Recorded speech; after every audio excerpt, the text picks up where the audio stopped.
महाराज चंद्रगुप्त और महाराज विरोचक की मैत्री न केवल नंद के विनाश की सूचक है, बल्कि हमारे जन समाज के भविष्य का निर्माण भी करेगी। आप दोनों मिलकर अजेय हो गए हैं। मंत्री महोदय, इसीलिए मेरी इच्छा है इनकी मैत्री चिरस्थायी और अटल हो। मेरा एक सुझाव है, महाराज विरोचक और चंद्रगुप्त हमारे बनाए साम्राज्य के संयुक्त शासक हों। एक सिंहासन पर दो राजा? नहीं विरोचक, तुम आधे साम्राज्य का शासन करोगे। पश्चिम में सिंधु नद से लेकर दक्षिण के गुर्जर देश की सुवर्ण सिक्ता नदी के तट तक और पूर्व में प्रयाग तक। और चंद्रगुप्त त्रिवेणी संगम से लेकर प्राच्य प्रदेश, मगध, विदेह और गंगा के उत्तर में बसे बंग अंग और कामरूप देश का शासन करेगा। मात्र तनिक रुको। सौंदर्यवती रमणी हर वेशभूषा में सुंदर दिखती है ना बात? जल्दी करें सम्राट। वो जो वस्त्र धारण कर लेती है वो इस पर सुशोभित हो जाता है। शीघ्रता करें महाराज।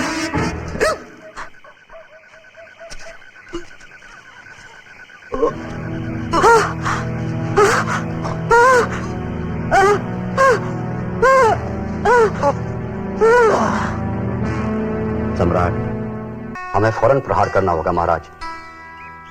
सम्राट नंद की हत्या को लेकर प्रजा में रोष है, इसलिए हम उसका सहयोग भी पा सकते हैं। विलंब हो जाने से चंद्रगुप्त को अपने को स्थिर करने का अवसर मिल जाएगा।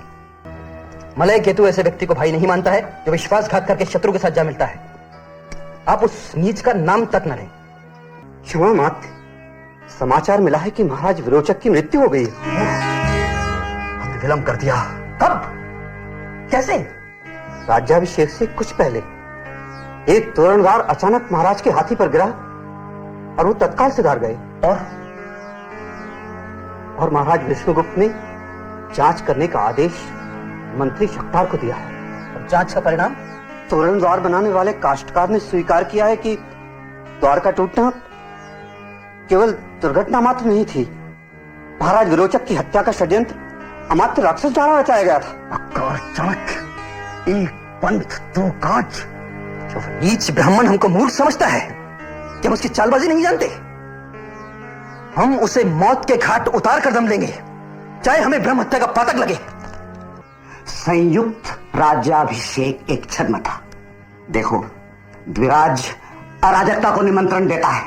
कौन सा निर्णय कौन करेगा, यही सोचने में राज्य डूब जाता। इसलिए विरोचक को मरना ही था। ये भी आपने लिखा है? हाँ, ग्रंथ में ये भी है। ये तूने क्या किया वृषल? बिना मुझे पूछे संदेशा भिजवा दिया। सुहासिनी से विवाह का विचार मेरे मत से कोई भूल नहीं है गुरुदेव। भूल है, घातक भूल है।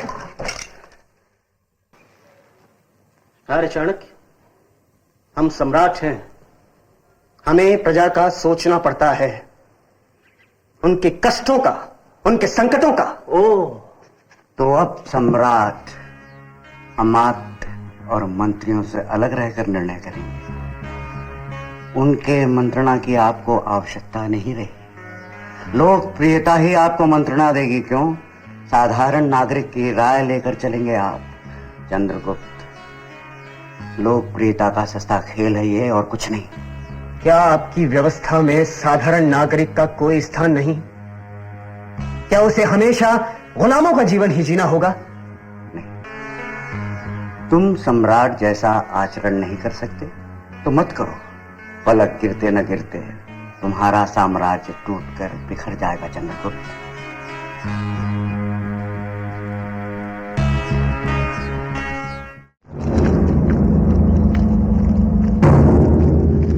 नाविक, जल्दी करो, हमें उस पार पहुंचा दो। जल्दी, हम तुम्हें समुचित पुरस्कार देंगे। आपका लक्ष्य उस पार नहीं है अमात्य। क्या कहा तुमने?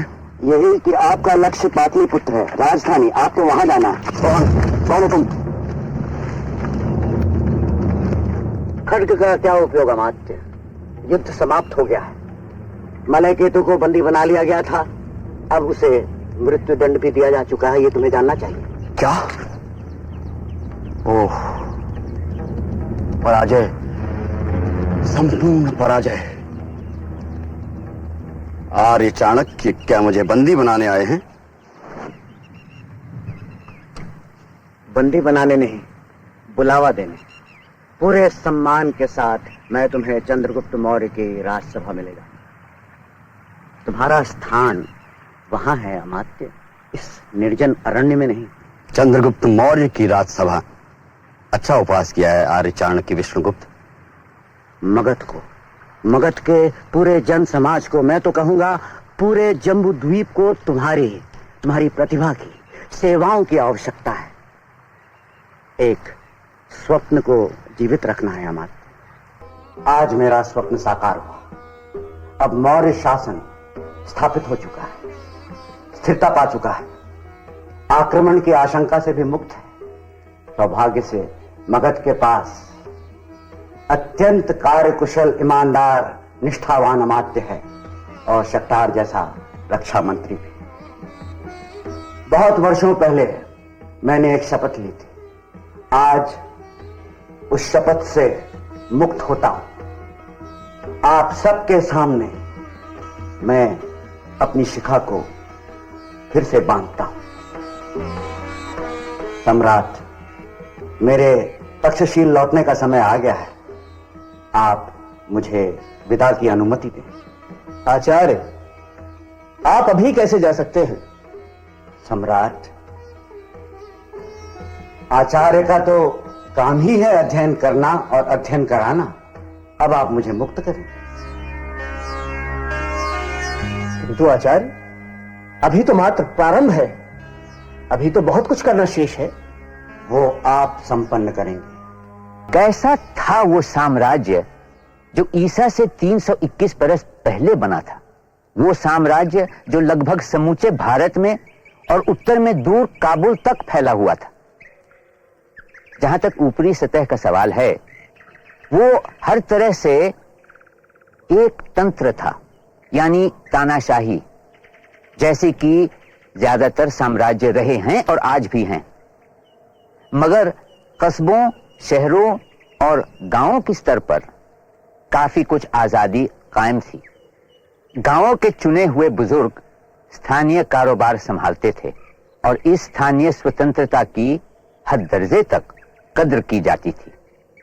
और शायद ही कोई शासक होता था जो उसमें दखल अंदाजी करता था। फिर भी केंद्रीय सरकार की तरह तरह की गतिविधियां पुरअसर होती थीं और व्यापक भी। कह लीजिए कि मौर्य साम्राज्य कुछ बातों में आज की तानाशाहियों की याद दिलाता है। इस तरह भारत का पहला साम्राज्य अस्तित्व में आया। जैन परंपराओं से पता चलता है कि चंद्रगुप्त के शासनकाल में भयानक अकाल पड़ा था, जिसे देखकर चंद्रगुप्त के मन में संन्यास लेने का विचार प्रबल हो उठा। उसने जैन धर्म की दीक्षा ली और दक्षिण में श्रवणबेलगोला जाने का निश्चय किया। तुम बिना सूचना दिए आए हो चंद्रगुप्त, परंतु शुभ अवसर पर आए हो। आज अर्थशास्त्र की रचना पूरी हुई। गुरुदेव, मैं आपसे विचार विनिमय करने आया हूं। तुम सिंहासन त्याग कर जैन श्रमण बनना चाहते हो, यही ना? जाओ, आश्वस्त भाव से जाओ चंद्रगुप्त। आचार्य, एक विनती है। मैं पाटलिपुत्र जाऊं, बिंदुसार के प्रशासन को दिशा दूं और फिर लौट कर यहां आऊं? जी। जाओ चंद्रगुप्त, मैं बिंदुसार की देखभाल करूंगा। मेरी मुक्ति तुम्हारी मुक्ति जैसी नहीं है। मेरी मुक्ति समाज की मुक्ति में, इस सभ्यता की मुक्ति में। अपने मकसद को हासिल करने के लिए चाणक्य भले ही बेईमान और ढीठ रहा हो, लेकिन वो ये कभी नहीं भूला कि अक्लमंद दुश्मन को कुचलने के बजाय दोस्ती करके जीतना बेहतर होता है। इसलिए यह कहानी हार की करवाहट में नहीं बल्कि सुलह में खत्म होती है।